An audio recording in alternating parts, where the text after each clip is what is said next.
Hi, I'm Jim Sugarman. Welcome to our Road to the Summit webinar series. Today we are delighted to welcome John Cook. John Cook is the founder and principal content creator of Keynote Content, a content services and strategy agency helping thought leaders develop their messages, connect with the right audiences, and share consistent content across multiple platforms.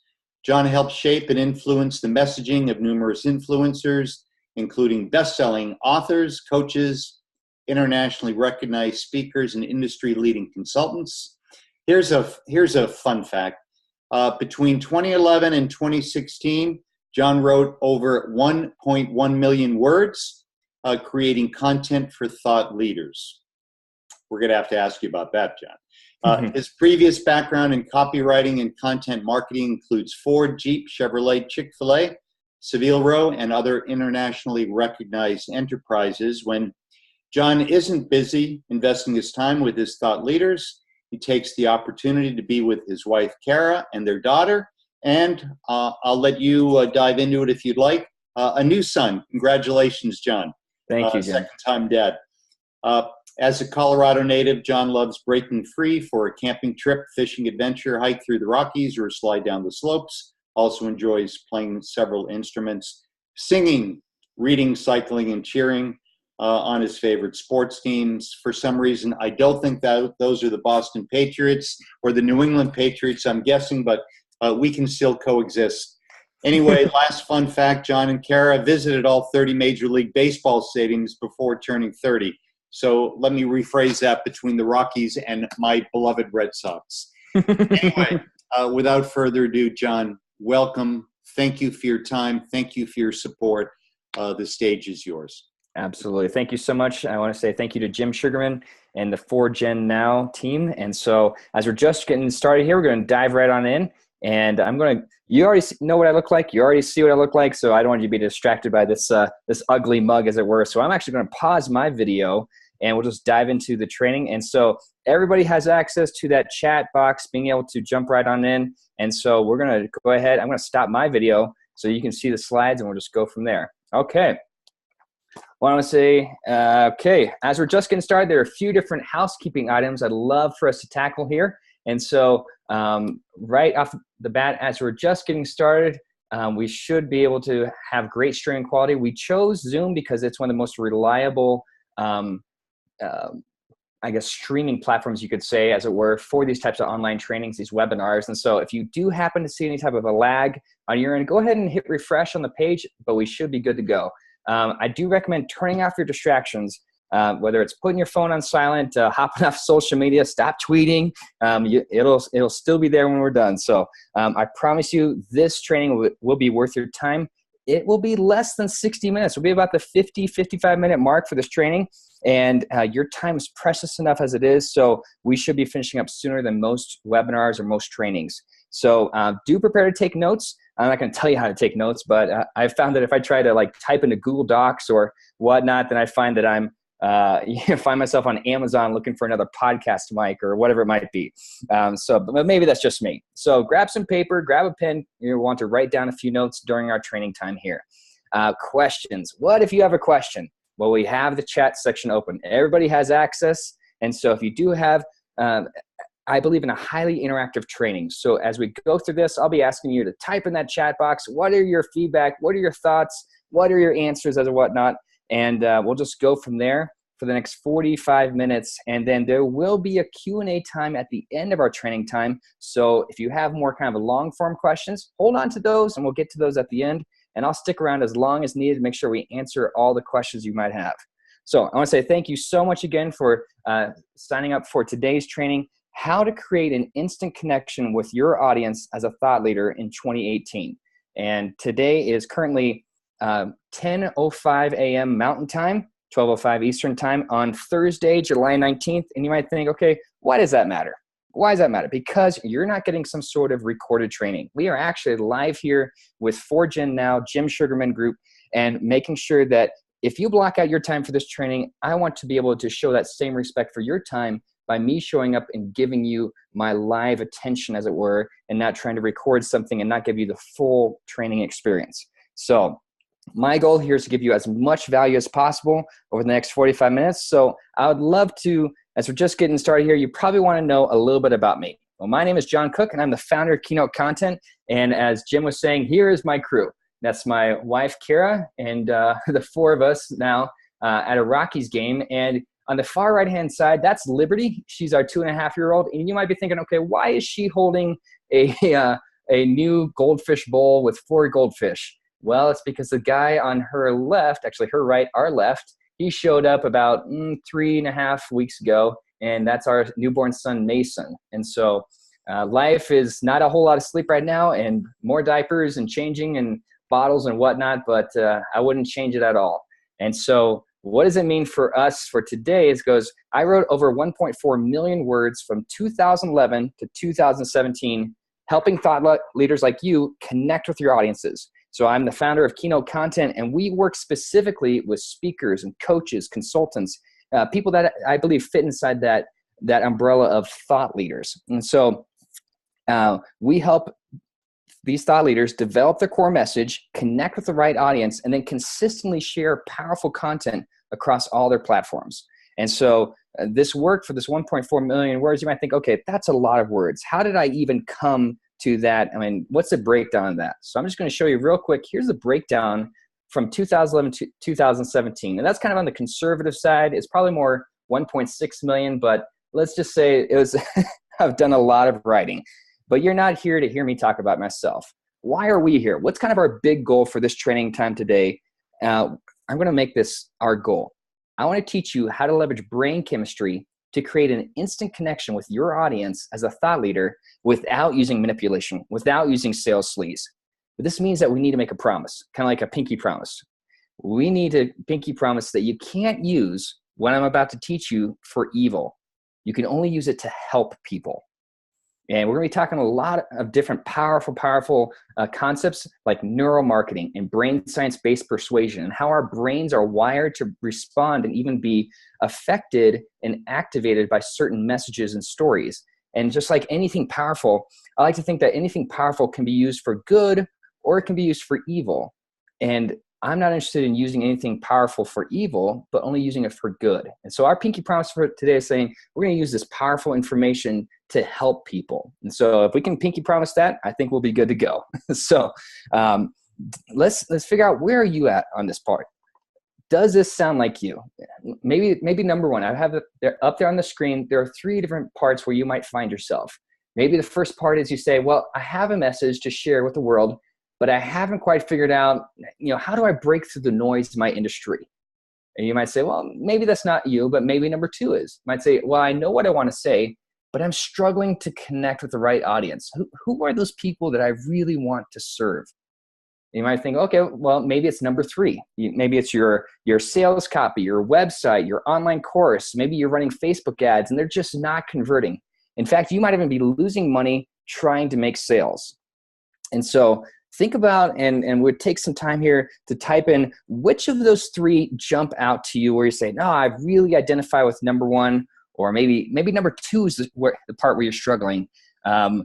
Maybe it's number 3. Maybe it's all 3. So go ahead and type in the chat box there, which of those 3 do you identify with? Where are you kind of stuck right now? Is it number 1, number 2, number 3? Is it all 3?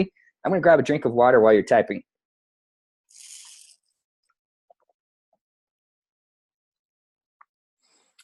All right, so we have a number of people who have said number one, a couple number 1s here. We have some, okay, someone just shared this, number 3, a couple 2s and 3s. Somebody, somebody has shared all 3. And is there a 4th? Well, no, it's only these 3 for today, and that's okay.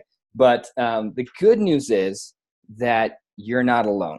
Whether it's number 1, number 2, number 3, or maybe all 3, I can't tell you how many times I've talked with different speakers, coaches, podcasters, consultants, people who have amazing content. They tell me, John, I'm just not getting the results I'm looking for. And they find themselves in not just 1, not just number 2, but find themselves with all 3. And they're going, I feel like, what am I doing wrong? Well, this is why we're here. So we're going to talk about 4 different key pieces today. We're going to talk about why so many speakers, coaches, and consultants, they're just not connecting with their audiences. And we're also going to talk about the 4 chemicals that our brains crave and what that means for your message as a thought leader. We're also going to talk about how to create that chemical-inducing reaction in the brains of your audience as a thought leader. This means that you get to make faster sales, go more in depth with your message, and ultimately help more people with your message as a thought leader. And then I'm going to share this 3-part framework that my team and I use to create a powerful connection with audiences for thought leaders. So, and I hope it's okay, but I'm even going to give you a free resource today, a couple different gifts I'd like to give you, and there will not be a big offer at the end of today. I'm just going to give you a lot of content. Just dive on in. And this is a part where I like to get a lot of different crowd participation. So I'd love to know from you, what's your favorite story? Go ahead and type in the chat box there. What's your favorite story? Is it Star Wars? Is it Lord of the Rings? Is it Hunger Games? Is it Rudy? Go ahead. What is it a Disney fairy tale? Type it on in and let's see what everybody's sharing.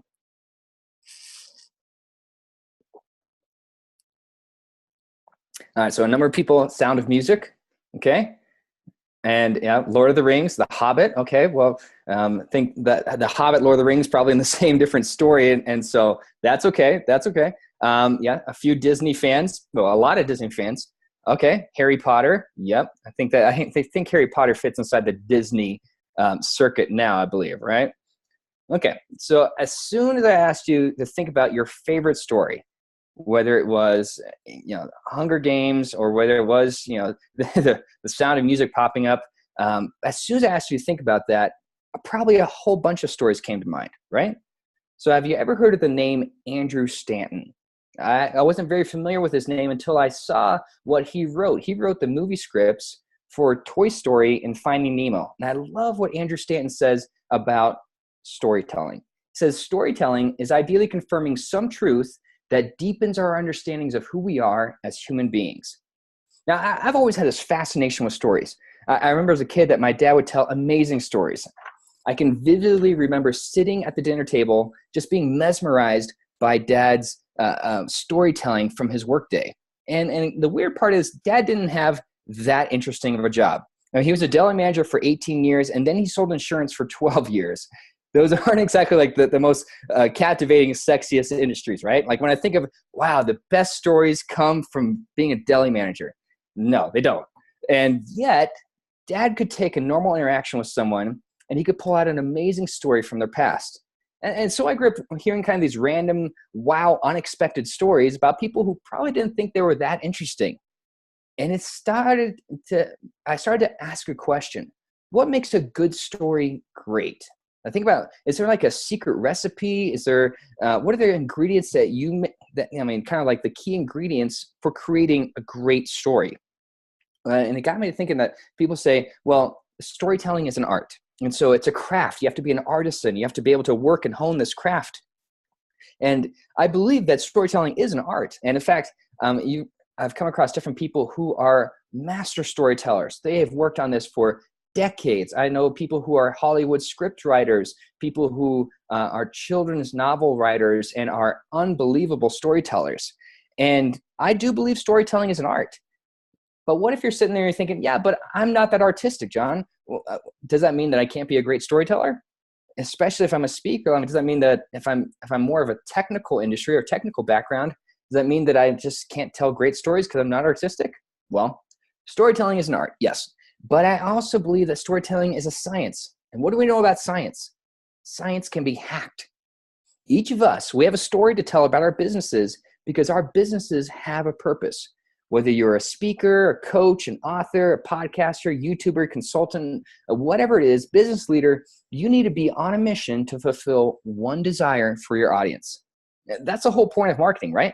It says, I have a solution that I'd love to tell you about because I believe you would benefit from my solution to fix this specific problem or this felt pain point in your life. So whether it's your marriage or your finances, your parenting, your health, your relationships, whatever it is, this solution can solve that problem. That's the base of marketing, right? So if we took away your website, we took away your social media, took down your ads, what would you have? You would still have your one mission. I want to help my audience get from here to there in this specific area of their lives. So how does that translate? Well, you've probably heard the saying that maybe facts tell or stats tell, but stories sell. What do the most influential brands in the world do? They tell stories. Apple inspires us to think different. REI encourages us to opt outside. Tom's Shoes tells us one for one. I love Tom's Shoes because they say if you buy a new pair of shoes from them, they will then buy and donate a pair of shoes to someone in need in another part of the world. That's a powerful story. So think about, I'd love to hear from you. Go ahead and type in the chat box, who are the speakers or the coaches, podcasters, authors, whose message really inspires you? Type in the chat box there, whose message inspires you? While you're doing that, I'm going to grab some more water here.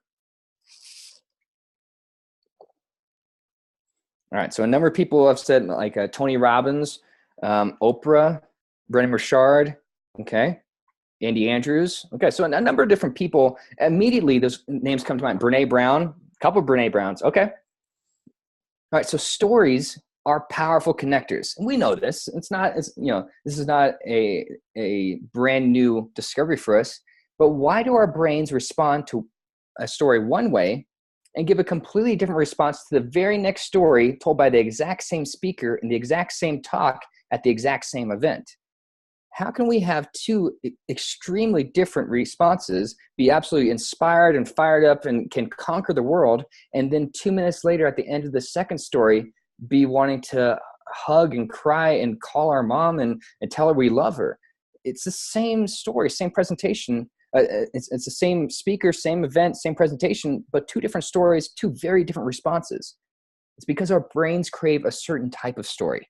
And not only do our brains crave a certain type of story, but more specifically, our brains crave specific elements of stories that we may not even realize. Now, think about the last time you heard a great story. And it just makes you feel good, right? And there's almost like this warming sensation. You feel more relaxed, you're happier. It's because stories remind us what we want out of life. We want to see evil be destroyed, right? We want to see the good side win.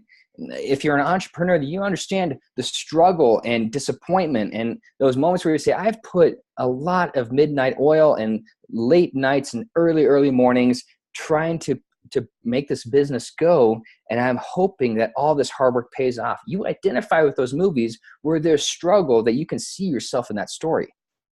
It's because all those desires are tied into chemical reactions that our brains want to experience in the form of emotions. So there are 4 base chemicals found in our brains, and these chemicals can be activated by certain types of statements or experiences or even stories, because these create a chemical reaction in our brains that releases one of those specific chemicals. It means we can literally turn storytelling into chemistry class and mix certain stories to create emotionally positive responses in the brains of our audiences. Then it's our responsibility to ethically deliver on that connection. So let's talk about sex. Okay, so we're not going to talk about sex, but all of a sudden you're locked in, right? Now that's the first chemical, which is dopamine.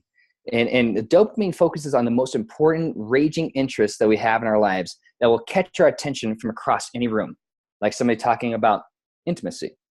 Did you know that dopamine is the same chemical reaction that our brains experience when using cocaine and when using social media? Dopamine is what drips into the folds of our brains when we hear a new email alert, or our phones vibrate, or we see a Facebook notification. Dopamine is one of the strongest chemicals that our bodies can handle. And stories that activate dopamine, they focus on our greatest burning desires, or our biggest pain points, our toughest problems. What are those questions that are keeping us up at night? It's why stories about love and success and power and purpose, why those are so attractive to us. And more importantly, why they're so attractive to our audiences. So how do you create kind of that dopamine reaction in the brains of your audience? You find out, what does your audience really want the most out of life? Give them exactly that. It's reaffirming who they are. It's giving them the right type of attention to the area that's most important to them. So when it comes to your message, focus on what your listener really wants you to share that will actually resonate with them. Because people don't buy products, people buy promises, people buy experiences, people buy feelings. So as one example, when my wife and I, when we got married, we had a ton of debt. I mean, we had credit card debt. We had student loan debt. We owed money on the car. We owed money on the couch, the love seat. We probably owed money on the dog too. I'm not sure. It was really blurry. We were newlyweds. But I never wanted to have that feeling, kind of that gut punch feeling. You know what I'm talking about. Kind of that gut punch feeling when you get that Visa bill or that student loan bill. So what did I do? Well, I bought a course that taught me the steps for getting out of debt. And I didn't buy the course to say, hey, I bought a course, kind of check the box. I bought the course with the promise that I could later scream that I'm debt free. And that's the type of experience we want to give for our audiences. So if you want to activate dopamine, saying, what is that final experience that they can't wait to experience? And give them exactly that. Now, think about the last time you got an invitation in the mail.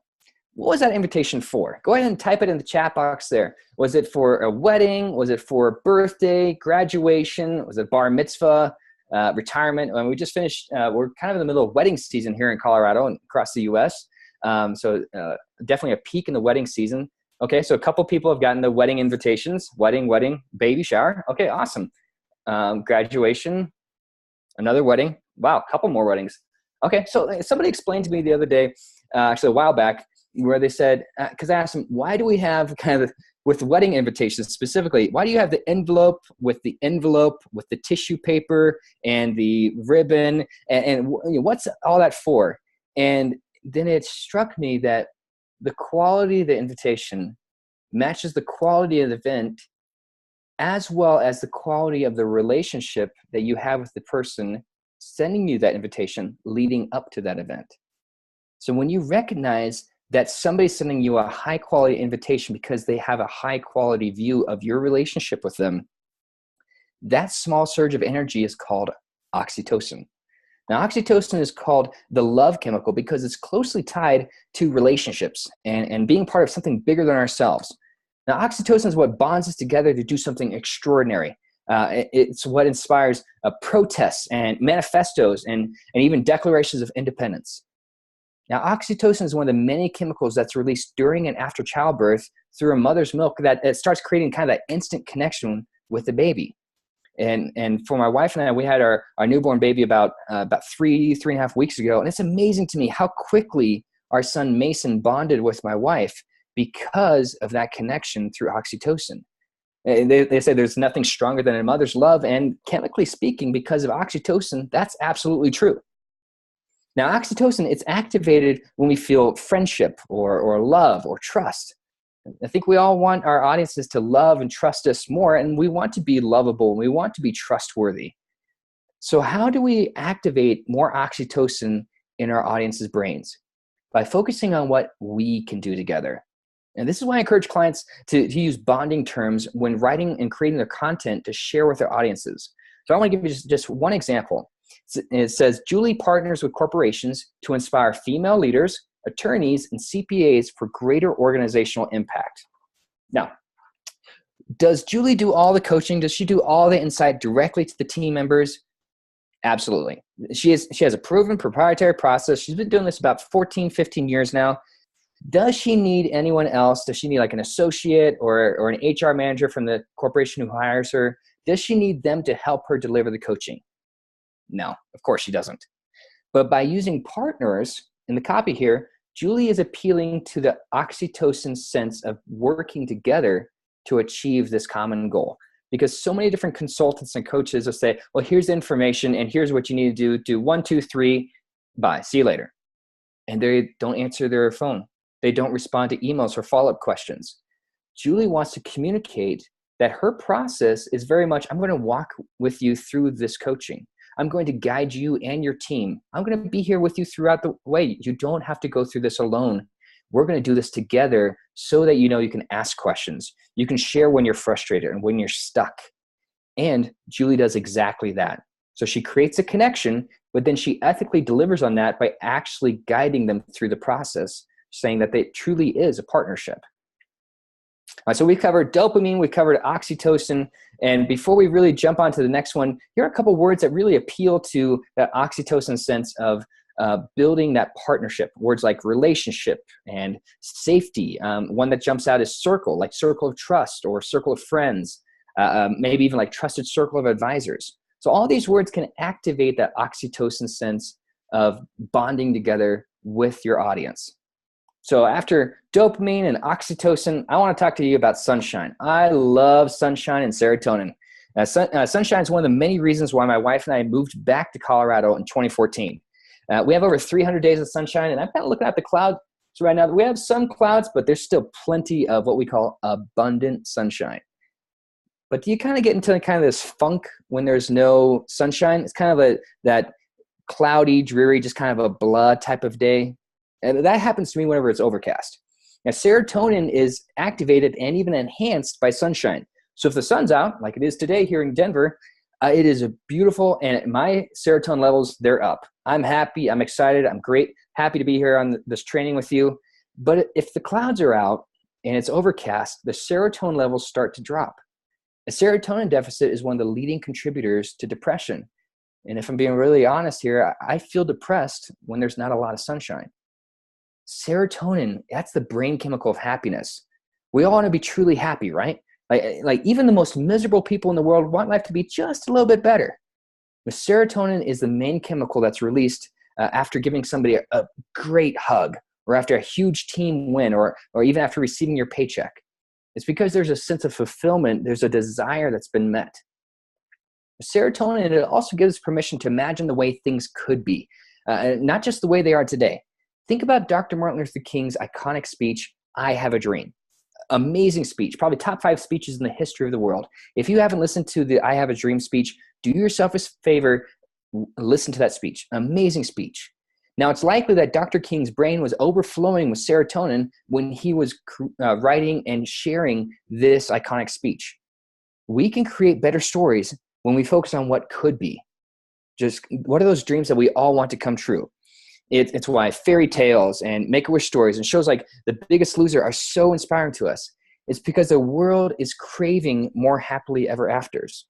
So we can target serotonin reactions in our content by focusing on the happiness that our audience wants to experience. This is where we're going to share statements like, imagine losing those stubborn 10 pounds that have been staring at you since the holidays. Or think about how good it'll feel to pass that final exam. Or just picture yourself writing that last check to your mortgage company. What are we doing here? What we're doing is we're painting a picture of where we're making the future just a little bit better, maybe a lot better, depending on how effective your product or service is. So activating serotonin in your audience's brain, it's about finding their ideal happiness and connecting that happiness or that experience with your message, and then more specifically with your products or with your services, your coaching, your book, whatever it is that you can ethically deliver on that happiness and on that connection. So whenever I think about like our fourth chemical, it always makes me think about superheroes. Who is your favorite superhero? Go ahead and type in the chat box. Is it Spider-Man, Superman, Wonder Woman? Is it Batman? Is it Iron Man, Captain America? What is... Okay, so we have, wow, couple, Iron Man, Batman. Okay, couple Batmans. Wonder Woman, always great to see Wonder Woman represented. Okay, amazing. Okay, and some of these are not necessarily what we think of as superheroes per se, but think of Michelle Obama. Okay, think about different people. Okay, number of people have said whether Batman, Spider-Man, a couple Superman. Okay, all right. So, what are superheroes known for? They're known for using their superpowers for the good of others. It's usually to help people who are in need. They're in trouble, right? And the stakes are high. Superheroes are known for risking their lives for the sake of someone else. But of course, we know that not all superheroes wear capes, right? So when I think of the brave men and women who risk so much on a daily basis in the line of duty. It's incredible to me how they put their well-being, even their lives on the line to keep us safe. Now, I've talked with dozens of first responders, and whether it's police officers, firefighters, EMTs, I've talked with military personnel, and I've asked them, what's that feeling that you get when you know that you're going into what we would probably consider like an especially dangerous situation in your line of work? For like a firefighter, maybe it's a chemical plant that's on fire and it could explode at any moment. Or maybe it's there's an active shooter situation and the police are responding to it and people's lives are at risk. several of them told me, I don't even think about the risk to myself because there's someone else on the other side of that situation whose life is at risk. Maybe they will die if I don't do my job. That's powerful, right? And that's what gets us fired up when we see a firefighter come out of the building and they're carrying a child in their arms. I cry. I ugly cry. I'll just confess it right now. I ugly cry when I watch kind of those homecoming videos for military. You know the ones I'm talking about, the ones where like they do kind of the surprise coming home, and the soldiers in their full camo, and they walk into their mom's classroom where she's a preschool teacher, and you know the Marine comes home, and I mean, everybody's crying, everybody's celebrating. That gets me choked up. That gets me every single time. So what is that reaction? What is that drive, that energy that pushes us towards doing something heroic? It's that feeling of endorphins. It's that energy when you feel compelled to do everything within your power to help someone out, somebody who's in trouble. Now, our brain experiences endorphins when we sense danger, a chance to do something heroic, not for ourselves, but for somebody else, to help get somebody out of a bad situation. And I'd be thinking, oh, wait a second, but my message is not nearly as important as saving somebody's life from like a burning building or soldier's duty. No. And I want to be very clear. I'm not equating your message or anyone's message per se, like with your book or your podcast, is not nearly as important as a soldier's duty or a first responder's duty. But there are plenty of similarities. And what do I mean by that? It means your book may not carry the power to make a difference in a time of war, but it can help a couple fight for their marriage another year. Now, your fitness course, like, it may not save somebody from a burning building, but it could save someone from a life-threatening health condition in the future because you shared what you knew. The stakes are higher, and we don't even really realize it many times. And that's because endorphins are the most powerful. That's where they're the most powerful. So we can't think about what does our message mean for our audience just today. We have to focus on how our message has the power to change someone's life forever. So here's one example. Think of like a lawn care company. The average lawn care company is like, oh, okay, we're going to be pretty brilliant about this. And we're going to say, we can give you a golf course quality lawn that your neighbors will be envious of. And that's good. But what if I was to tell you that our lawn care can make you a better parent? Because by us taking care of your lawn, it gives you 2, 3, 4 hours back of your weekend that you can spend with your kids. You can spend with your spouse. You can spend with your friends or your neighbors. In fact, you could be a better parent and have a lawn that you will love because you trust us to help you be a better parent, because we'll be mowing and trimming and fertilizing and watering so you can focus on raising your kids well. The stakes are high. Would you like to have your lawn taken care of by us? By positioning it in that way, what we're doing is that we're helping them be a better parent. We're seeing that the stakes are so much higher, and that's all tied to endorphins. So that might be a bit of an extreme example, but it's one where you can see the power of this. When using endorphins, here are a few different questions, a few different statements that can activate endorphins in your audience's minds. Statements like, everything you thought you knew about blank is wrong. And what we're doing is we're shaking the status quo right off the bat. Or do you want to keep playing it safe, or do you want to change the world? And again, it's shaking the status quo. It's drawing a line in the sand. And you can see a couple other examples there, one from Apple. And the point is that your message has the power to change someone's life, but it's up to you to articulate that power to your audience. And so we covered a lot of different, you can see the power of endorphins, but also from dopamine, oxytocin, serotonin, and all this. You might be thinking, wow, this is powerful. This has tremendous potential. And remember, we have to go back to that pinky promise. Let's go back. You can't use what I just taught you for evil. You can only use it to help people. And the point of teaching you this is saying, so you can't manipulate or be sleazy with your sales. You can only help people. Because if not, your audience will know that you're not worth trusting. But we made this pinky promise. So if you have a product or service, you're saying, well, I'm just going to start it, or I'm not quite sure with this coaching, I'm not quite getting the results that I'm wanting, that's okay. Focus on your product first, focus on your service or your experience so you can elevate the quality of that and then connect with more people so you can serve. And why did I teach you all this? Because the goal of teaching you this isn't, of course, to manipulate, but it's to create and share stories that people want to connect with at a gut level, kind of that visceral level, because we may forget what someone said, but we don't forget how someone made us feel. So we've covered a lot of content, some of which probably felt, we just talked about brain chemistry for the last 35 minutes. You might be thinking, oh, wait a second. I had like a flashback to freshman chemistry class with the acne and the braces and the awkwardness. So sorry if you had any of those bad flashbacks to the awkward years of middle school into high school. But you might be thinking, you can see the power of brain chemistry and brain science-based persuasion. If it's used ethically, it can create an even stronger connection with your audience. You might be thinking, how do I remember all this? Okay, here, right, you can see it right there on the screen. I like to think of DOSE. D for dopamine, O for oxytocin, S for serotonin, E for endorphins. DOSE.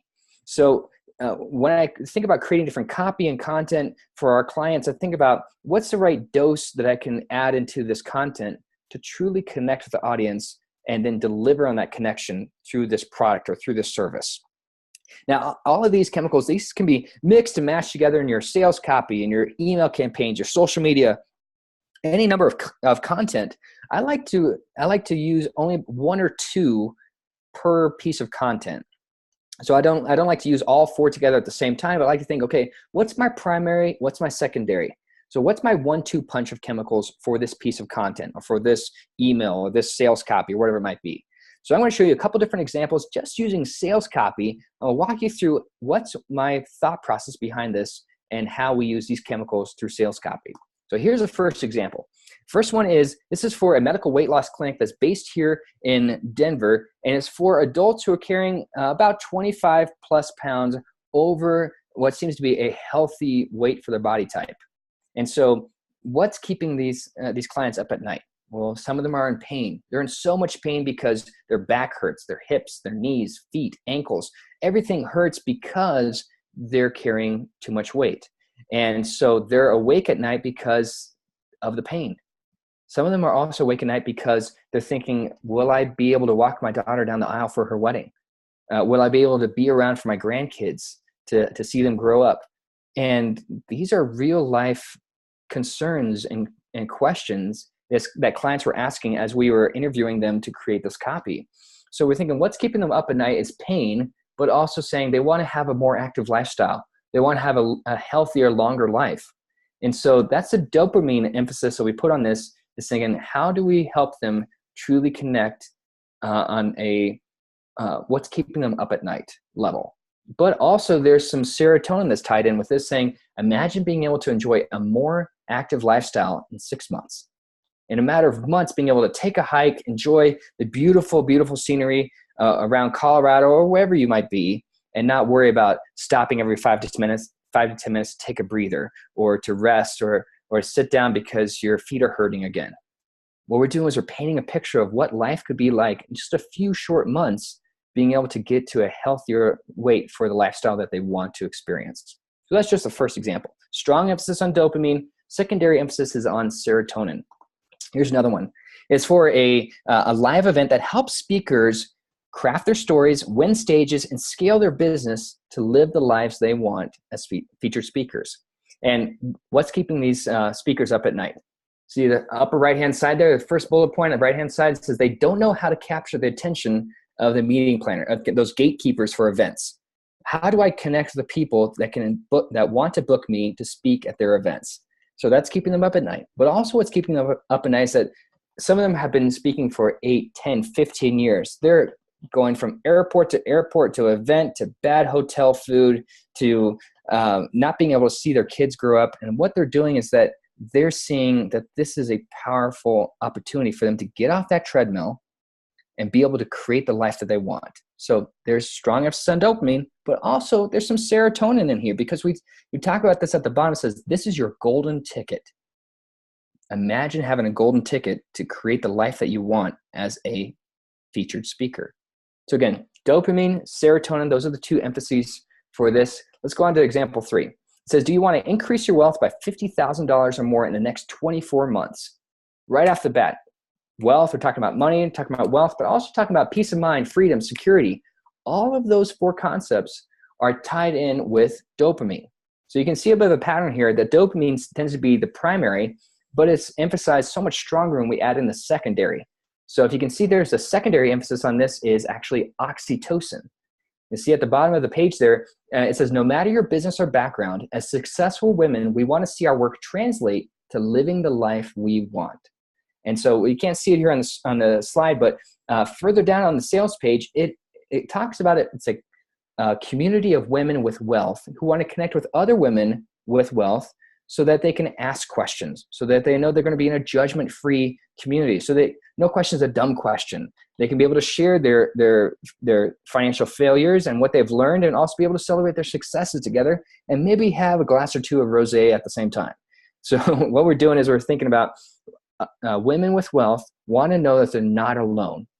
And this community is led by a fantastic financial advisor. She's a CFP out of San Francisco, and she's an unbelievable advisor who has a significant amount of wealth as well, who can connect, who can be able to answer questions. She and her team do an amazing job being able to communicate and deliver on that connection of saying, you're not alone in this.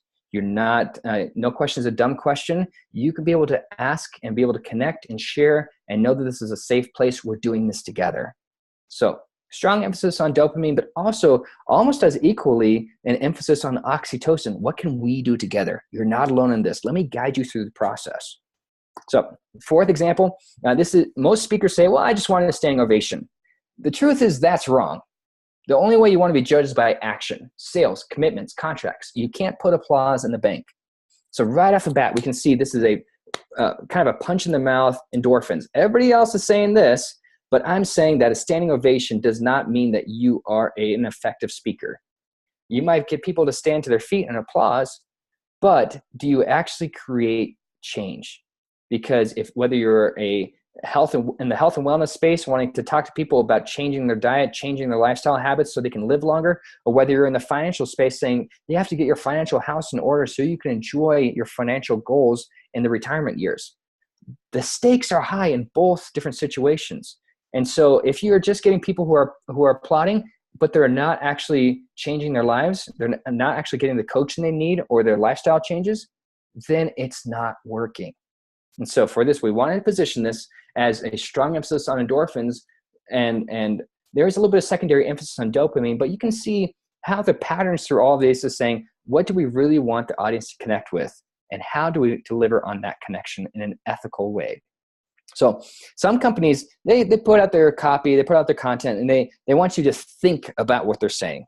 And that does work, but the companies who are really making a difference are the ones that make you not just think more, but also feel more about what they're saying. So my encouragement to you is saying, we may forget what someone said, but again, we don't forget how someone made us feel. We want you to think more. We don't want you to detach your thinking of this, but we also don't want to detach your feelings and ignore those. We want those in tandem together so people can think more about your content, but also feel more deeply about what you want to say and share with them. So how do you find the right words that activate each of these four chemicals? Well, I have a gift for you. I created a free resource. My team and I put together a list of 100 words and phrases that we've tested, we've tried. These are proven to strengthen your message as a thought leader. And so what do you mean by 100 words, John? It means that I've divided up these 100 words into 25 words per brain chemical, 25 for dopamine, 25 for oxytocin, and so on and so forth. And so I'll send this out with Jim. I'll get a link over to Jim so Jim can be able to send this out along with the video and to be able to connect with that. And as soon as we're done here, it'll be in your inbox probably before end of day or maybe early tomorrow, whenever it gets sent out. I don't want to put I don't want to put Jim on any deadline, as it were. I'll be mindful of that. So hopefully you've loved everything I've shared with you. Hopefully you're saying this is great, but how does this all fit into my business? As a speaker or as a coach, consultant? How does this all fit into my message? Well, a few years ago, I was quite frustrated because I kept having the same conversation. People calling me up and they're saying, hey, John, can you write the sales copy? You come highly recommended to write the sales copy for this online course or for my membership site or for my coaching program. And I said, well, I'm flattered. Thanks for the call. Who is this course for? Let's say it was an online course. And I said, well, it's for whoever wants to buy it. I said, well, okay, that doesn't really tell me anything. So why did you create this course? Well, I've been in the industry a long time and I know a lot about it. So I figured I would just get it all on video. Okay. Well, I know a lot about paying speeding tickets going through Iowa and growing weeds in my lawn, but that doesn't mean I'm going to create an online course about it. And so what I found is that we needed a context to be able to say, how do we get clarity and purpose to then give a safe and profitable and productive context for your content, for your copy. So I created what I call the M3 Influencer Framework. And it's 3 components, and I would love to walk you through. This is designed to give you, to bring you to the forefront of your audience's minds. And it's designed to help you build connection with the people that you really want to connect with, the people you want to serve, and then help drive the right type of content that fits your audience and your personality style so you can grow your impact. Now, this is the exact same framework that we use with our team at Keynote Content. Internally, we use it with our team here, as well as with all of our clients. And I want to share each of these pieces for you. It starts with your manifesto, because the world doesn't need another mission statement, right? Words like, well, we need to show excellence and integrity and character. Well, those were 3 words that were also included in Enron's value statement. And if you know anything about Enron, you're laughing right now because they had to file massive bankruptcy from a corruption standpoint. So the integrity and excellence character, that didn't really work. So what does a manifesto mean? It means you need a feel it in your bones, kind of that gut level manifesto, because it shows to your audience that this isn't a random topic. This isn't a random industry for you. You feel strongly about your message. And you're willing to be what I call unapologetically obsessed with delivering on that commitment. So your manifesto, it helps you define what are you passionate about so you can focus on making the biggest possible impact. Your manifesto should cover 3 different pieces. What are you passionate about? Why does it even matter? And then what makes you different from your competition? So in fact, when we work with our clients who aren't clear on their message, they're not clear on their purpose, we often start with helping them create their manifesto. And the average manifesto is about 100 to 150 words, what I recommend. And it's probably the most challenging service that we provide for our clients, because it's supposed to be 100 to 150 words, not 1,000 words. The difficulty is finding out what words don't belong. So here's our manifesto for Keynote Content. It says, we believe audiences deserve clear, rock-solid solutions to what's keeping them awake at night. We believe thought leaders have a God-given responsibility to serve those audiences. We obsess about helping our clients to create powerful connections through remarkable content and copy. We're not a great fit for everyone, and we're okay with that reality. We believe life is too short to work with jerks, so we don't and we won't. We work with thought leaders whose messages resonate with us well before and after we work together. The world is noisy enough as it is, so we fight to create every piece of content with a greater purpose. Now, our calling is to serve our clients and subsequently their audiences as we want to be served. This is the fight that we refuse to surrender with Keynote Content. This is why we do what we do. Are you with us? So you can see that this manifesto is our guiding lens for everything that we do as a team. So for our clients, they've used these manifestos they share with their audiences, their team members, their prospective clients, their current clients. They put it on their office walls. It's because this gives them a good anchor point to start saying, how do we want to communicate and who do we want to connect with? And that gives to the second part, which is your market. Your market is the exact group of people that you want to serve. Here are just a couple points, a couple questions when it comes to your market. What's keeping your audience up at night? What's the biggest problem that they're facing that you can solve? What are the core negative emotions they're experiencing? And what are the core positive emotions that you want them to experience after connecting with you? Think about what's the status that they seek. So what we're doing is we're thinking about, this is more than just putting together kind of a buyer persona or an avatar. It's getting inside your audience's mind so much to try to understand even what are the exact words that they're using to articulate what they're struggling with right now.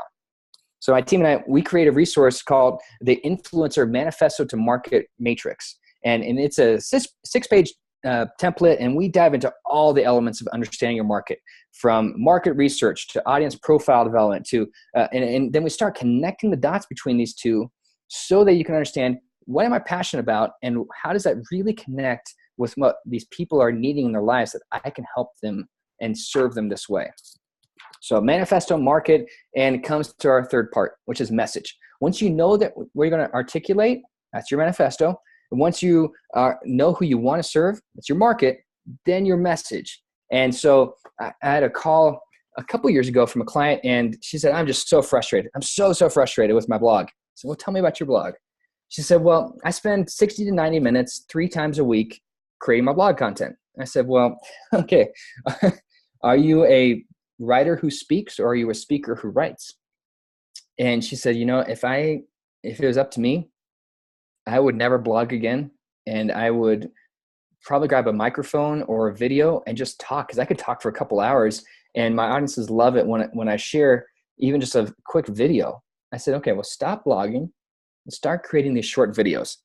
She went from 60 to 90 minutes, 3 days a week, to doing 30 minutes of video once a week. She has 3 times the engagement, 3 times the business growth, because she found a content style that fit her personality and was inspiring to her. So if you're thinking, okay, what's the best content style to fit your message and your personality? And whether it's podcasting, blogging, video, speaking on stages, whatever it is, message is about not just what you say, but saying in the way in which it's communicated. If it's audio content, if it's writing, whatever it is, so that you can save time, money, and energy going after what will actually connect with your audience. So manifesto, market, message. And people come to me and say, well, I'm very clear on my message. Well, I came across this website for a consulting firm about a week and a half ago, and says, and I of course removed their name, but it says, consulting company is a premium catalyst. I'm not even sure if they said that right. Agency for individuals and organizations committed to radical transformation. Consulting company broadens. I'm just going to stop there, because you can see it's just barfing out a number of words that doesn't really give clarity. It's not an easy to understand concept. I can absolutely understand that because I'm a communicator, but it's not clear right off the bat exactly the value that they provide.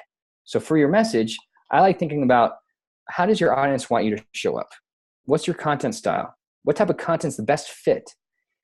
And here's just an easy framework that I use. We help blank your target audience by doing blank your core service so they can blank primary benefits. We help by doing so they can.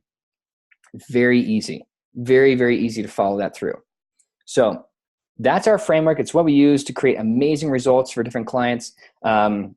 We follow this framework to help an interior designer. She's an interior design consultant. She quadrupled her website traffic and tripled her business sales within the first year using this framework. We also worked with a wealth coaching, kind of as a coach for financial advisors. And they have this main membership site, an internationally recognized coach for financial advisors. It's a whole group. And we created sales copy for their main membership page, and we beat their original version by 22%. And they wanted to talk with us more.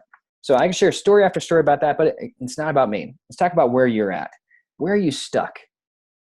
So what I'd like to offer you is a 30-minute get results call. And I'm going to drop it here in the chat so you can be able to see. Here's a link to sign up for a get results call. This is not a sales call. This is not a strategy call or an upsell call.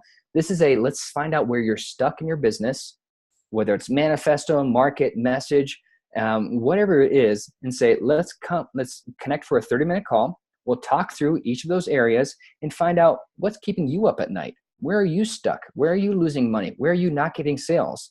And then you'll walk away with 2 to 3 different action steps, at least 2 or 3 action steps that you can put into practice without hiring me. You don't need to hire me for it yet.